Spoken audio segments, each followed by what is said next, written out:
Special guest who has graciously shared 3 evenings with us, who is a cancer survivor, and like I said, she's volunteered her time to speak with us in our 3 events that we've had for the Williamson County Relay for Life. So I would like to thank and to welcome Ms. Bethany Gambardella Greenway to share with us her journey.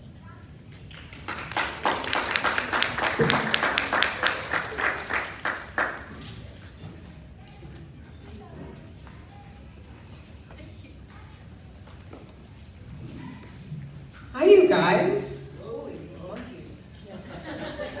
That's loud. Oh my God. It doesn't sound that loud from here. Okay, good. I think it's the speaker's right over my head. Okay. Hi, my name is Bethany Gambardella Greenway, and I'm a mom to 2 amazing little girls, Luciana, who's 7, and Arabella, who's 5. I was diagnosed with stage 3A melanoma in August of 2016. I wasn't really surprised by my diagnosis because my mom had melanoma at my age. It was just like my body's genetic timer going off. I did get the occasional sunburn being a child of the 80s, but I was never really a sun worshiper. While my girlfriends were tanning on the side of the pool, I was in the water swimming laps or sitting in the shade dipped in sunscreen. I had a spot on my forehead that looked like a light brown liver spot. It made its appearance while I was pregnant. I went for my annual skin check when my youngest Arabella was 9 months old. And I got the all clear, so I thought nothing of the spot and just chalked it up to hormones. Until the spot grew a mole and the mole started to ache. Right before Arabella's 2nd birthday, I went to see my dermatologist again, and they sent me to a plastic surgeon for a biopsy. 3 weeks later, on a Thursday, I got the call. The first thing my surgeon asked was, "Are you sitting down? You need to go sit down," he said. And then he said it's 2 types of melanoma, desmoplastic melanoma, and it was surrounded by regular melanoma. Then I had 2 surgeries to remove the cancer and also the nearest draining lymph node. That came back positive for melanoma, and the desmoplastic melanoma burrowed its way all the way down to the bone. So I lost my eyebrow and the muscle tissue responsible for raising the eyebrow.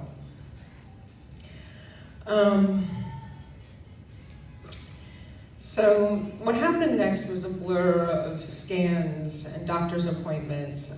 But thankfully the melanoma only made its way to that 1 lymph node, and so that put me at stage 3A.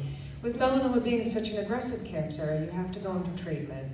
I began immunotherapy on October 4th, 2016, and I just finished this past spring.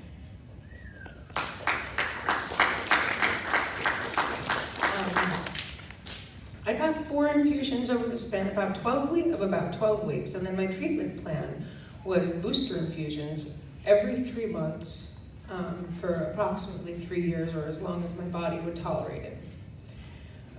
The type of immunotherapy I had was Yervoy. I have no idea how many infusions I've had.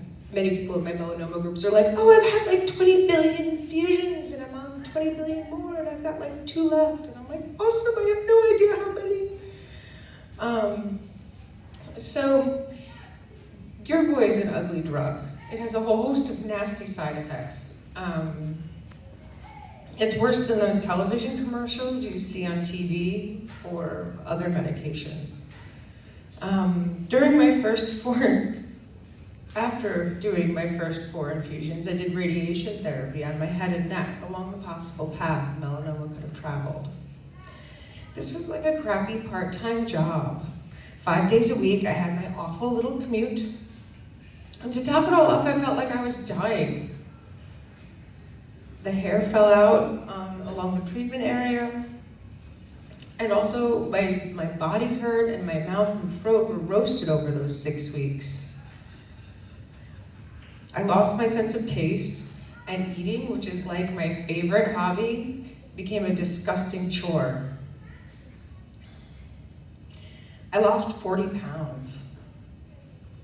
Goodbye baby weight. Hashtag bright side, right? Like, I mean, it's, you have to look at it that way. So much of what cancer patients go through is mental. Yes, we endure so much physically, but once the hard stuff is over, we're left with merely a shell of what once was. Every scan, biopsy, and test is an invitation to the rabbit hole filled with nightmare fuel, with the possibilities of reoccurrence. Over time, I learned that ruminating in what could be only ruins your day. Regardless if you worry or not, it will not alter or change the end result. So I choose to stay in the here and now. I cannot control the future with worry. For me, all that medical hell was a forge, and my inner strength iron. All of this has made me stronger and more confident. What gets me through all the challenges and physical changes cancer treatment has dealt me has been my girls. I see all of it as a way to buy me more time with them, to be present for them. I do this for them. I am strong for them. I am brave in the face of my own mortality to set an example for them. I don't know where I would be without my girls. After the surgery on my face, I felt overwhelmed by change. This wasn't fun surgery, like breast implants or a nose job, and it was like 100 times more obvious. How do I handle this? I kept asking myself over and over and over again. So I chose to show my face to the world and show them exactly how scary skin cancer can be. And I started my melanoma photo diary on Facebook. I thought if I can reach just one person and inspire them to go to the dermatologist and get that biopsy done, then that's what I need to do, I thought. And so I did.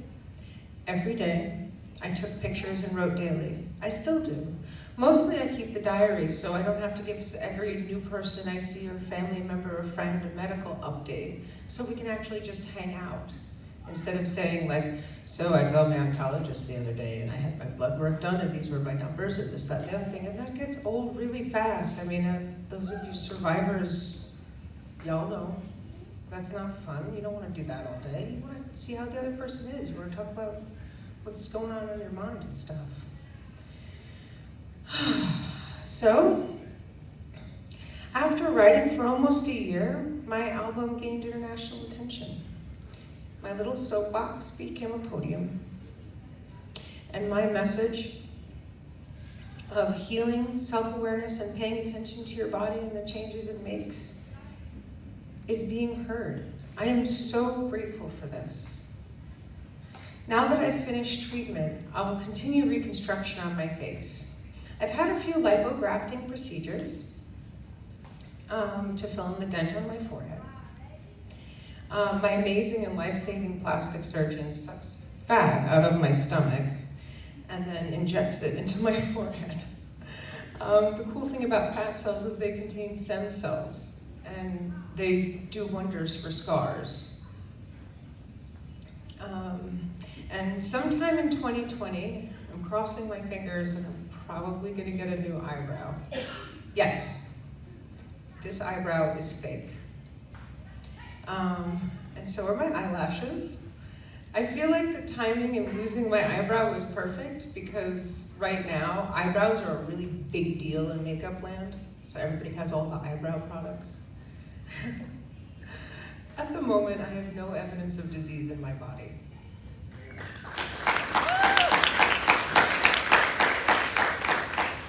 And I am so, and this is gonna sound totally nuts, I am so lucky to have gotten melanoma now and have access to immunotherapies like Yervoy. Me remaining cancer-free is a product of all the groundbreaking research fueled by the generosity of others. So thank y'all in advance for helping me on my journey to heal.